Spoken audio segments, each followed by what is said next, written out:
So, hi. My name is Isabel. These are my teammates, Itay and Yoav. And today we'd like to tell you something about electricity and emergency cases. First, how does it needs to be on the... It needs to be on the square. Yeah. I'd like to start with this picture showing a small city in the center of Italy. And in October 2016, this happened. There was a huge earthquake, with a very strong earthquake that destroyed pretty much the complete city center. There were many injured people, and emergencies happen everywhere. They happen all the time, and they happen unexpectedly. If you take into account, there were injured people there, and in many maybe third world countries where there are not as elaborate medical systems, they can break down completely and cannot take care of their injured. So this is a huge problem, and that's why we wanted to ask ourselves, how can we supply energy which is reliable, constant, and sustainable? Because we have to think about our future. So first of all, this is an emergency room, because you have to think, how much energy do you need in an emergency room? What is in there? What do you need? So obviously we have lights, so we can also operate in the dark. We need water purification. This is especially an important topic in third world countries. Then we need some cooling for medication, and also some diagnostic machines like X-rays, ultrasound, all these different things. And we thought that if, like, the very most, we will need about 20 kilowatts if all the machines are in use, which is not usually the case. So what nowadays is done is that these field emergency rooms mostly work with diesel generators. So they just bring the generators and their diesel and burn them. And what the problem with that is, there's CO2, there's noise all the time. It's just not very sustainable, and also it's not very long lasting because you need to have the diesel with you. Therefore, there's a development starting of some of these field emergency hospitals working with solar panels on the roofs of their tents, like as a supplementary effect. But we thought that's not enough, because these solar panels are not usable everywhere. Like in Central Europe, there's not enough sun to sustain these panels. Also, if there's a cloudy day or they get dirty, that you cannot just rely on one source. So we thought about why use one source when you can divide the responsibility and just have many sources. Also, it's important to take into account that different emergencies in different places need different supplies of energy. So we thought we should take all the sustainable energies we have nowadays and combine them in a very unique concept for all the different places. So we said we have to use vertical wind turbines that are small and easily transportable. We can use water power. We need photovoltaic, and also biogas as a long-term appliance. Yeah. So, emergency. Yeah. Wait. I'll do that.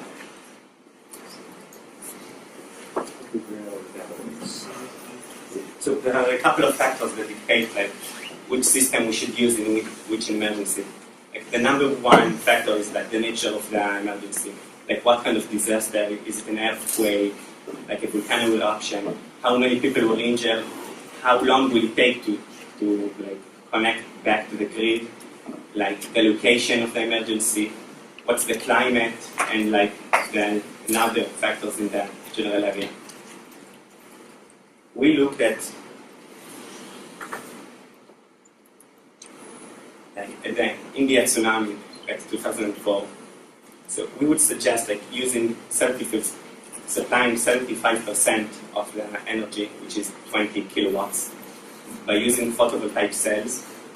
Because India is really sunny, like we calculated how many we needed, and the rest will come from a biogas production line. Because after a tsunami, a lot of the biomass, the trees, the fields, they have gone. And you can just take the biomass and use it to create biogas and burn it to create energy.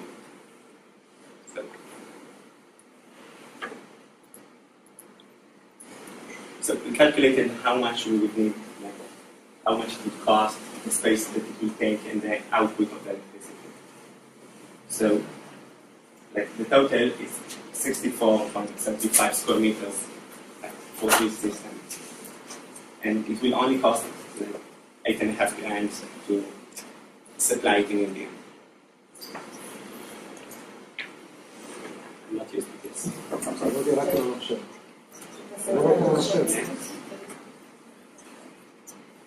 So, then we got to the earthquake in Italy in 2016. So Italy has a lot of wind and a lot of sun. So we suggest using 40% will be supplied by photovoltaic cells, another 40% by wind turbines, and 20% by a biogas production line.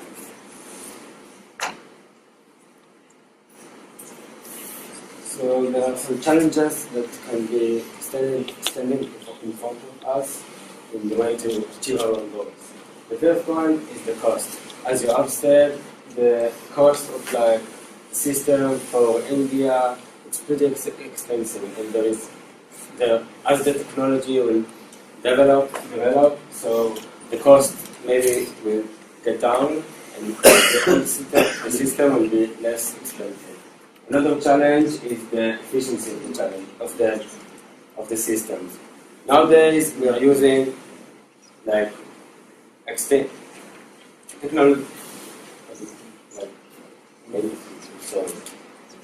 technologies that we are using them these days. So we know that they are proven and we know that they work, but there is always a place for more efficiency. Another challenge is maintenance, the maintenance, because we send these systems to some places which are remote, and maybe places that the men and the people there do not know how to operate the system. We'll have to educate and teach the people over there how to use the systems, so they will be able to operate and they will be able to use it as it should. So we formulate goals at the beginning, and we want to see what can we achieve with that. So because we use various sources of energy producing systems, we have constant and reliable supply with proven functionality, because all these systems are used nowadays. We have electricity during night and day because we don't only rely on photovoltaic. The system is easily adaptable and can be adjusted to the special need of the emergency. And also, we have short and long-term usage of different systems, because on the one hand, we have the photovoltaic that can just work right away after the solar cell is set up. But on the other hand, we have the biogas that is also self-sustaining and carbon dioxide neutral. There are scientific papers that say that until 2020, the biogas will reduce about 55 to 98% of the nowadays usage of carbon dioxide in energy production. Also, the system is transportable and can therefore be very well used for emergencies. So our outlook for the future is that maybe we will be the advisor committee for governments and NGOs that are dealing with some emergency cases and disasters, and maybe even we will launch our startup that can help those governments and NGOs And we also think that, like I said earlier, that as the technology will develop, we'll have more efficient stuff and more efficient technology. So we'll just keep getting better, and our system will be more useful. That's it. Thank you.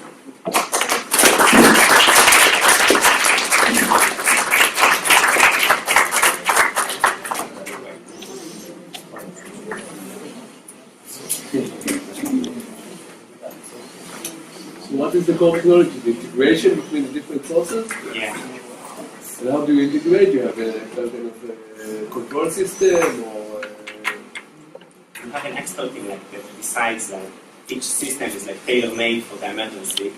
So if you have the earthquake in Italy, and let's say it's by the coast, then we will. So you decide what kind of device to send because it's more suitable for the local conditions. Exactly. Though the name of this workshop is Sustainability, I'm not sure sustainable energy is required here. You need reliable source, very fast, one which can be moved from one place to the other and be implemented at no time. And therefore, I would go for diesel generators in cases like those you mentioned. In Italy, in India might be in time of a monsoon period, and therefore you have clouds all over, and you cannot rely on solar energy. And if you need it for just limited time, the sustainability of the energy source is not important. But that's the problem. In many cases, especially in third world countries where the infrastructure is just not that great, the emergency is not over in 1 or 2 days or even a week. Africa is still struggling from the Ebola pandemic because the systems are just not as prone to it. They just can't handle the error and the problems. So it can be that the emergency field emergency hospital is there for a year maybe to just keep the system going and to have the people having medical problems there. So also, if you say that sustainable is not our goal, then I don't know what hopes we can have for the future. Not in this case. For a limited time, maybe a year, maybe much less, but you need fast and reliable, which can work everywhere. Then sustainability is not that important. But if you use a diesel generator, you need to transport the diesel, In case of biomass, you have to provide also. Otherwise, you can collect from the immediate area. Well, If you need at least 3 weeks to get the gas. Yeah, but then you use pre-made gas that you ship. Perhaps maybe a suggestion to continue what you're saying is maybe start with an integration of the sustainable energy with whatever is still available in terms of fossil fuel in that area, while phasing out the fossil fuel during the first 3-4 weeks and then replacing it with a sustainable solution if it's an ongoing situation. Perhaps do start with the fossil fuel option and then move on to the sustainable elements as more as you will proceeding in time. But the main focus of this conversation of all of the solutions here are not using fossil fuel. So if you can use, we said, the solar, you know that the PV cells can immediately make electricity. So this is the first sustainable electricity source. If you have the conditions. If you have the conditions. If you do not have them, you can have and use other energy sources that makes electricity very fast, like wind turbines or water wheels. Thank you very much.